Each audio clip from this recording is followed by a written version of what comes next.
Before 1971, Pakistan was a nation divided. It consisted of two distinct regions, separated by over 1,000 miles of Indian territory.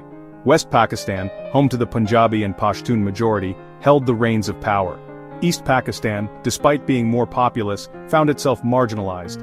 The Bengalis, with their unique culture and language, felt like strangers in their own land. They faced economic disparity, political exclusion, and cultural suppression. Resentment simmered, threatening to boil over. The geographical distance between the two wings of Pakistan mirrored the growing chasm between their people. West Pakistani leaders often viewed their eastern counterparts with suspicion and prejudice. The Bengalis, on the other hand, yearned for recognition, respect, and autonomy. This disparity in power and representation sowed the seeds of discontent, ultimately leading to the tumultuous events of 1971. It was a classic case of a majority feeling like a minority, their voices muffled, their aspirations ignored. The 1970 general elections proved to be a turning point. The Awami League, led by the charismatic Sheikh Mujibur Rahman, secured a resounding victory. They campaigned on a platform of autonomy and greater representation for East Pakistan, resonating deeply with the Bengali populace. The victory was a clear mandate for change, a testament to the Bengali desire for self-determination. However, the West Pakistani establishment refused to accept the election results. They balked at the prospect of transferring power to the East. This denial of democracy ignited widespread protests across East Pakistan. The streets transformed into a sea of unrest as Bengalis demanded their democratic rights. The situation escalated rapidly, with the Pakistani government responding with increasing force. The stage was set for a confrontation that would change the course of history.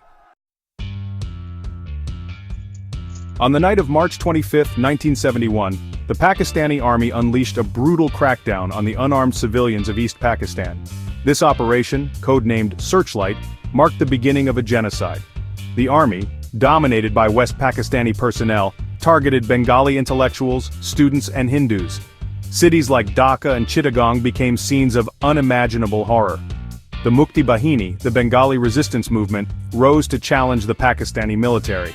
India, witnessing the humanitarian crisis unfolding across its border, provided shelter to millions of refugees and eventually intervened militarily.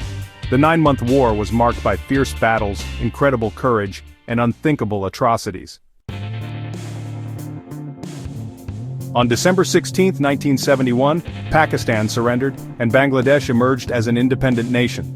The birth of Bangladesh came at a heavy price. Millions had perished, and countless others bore the scars of war.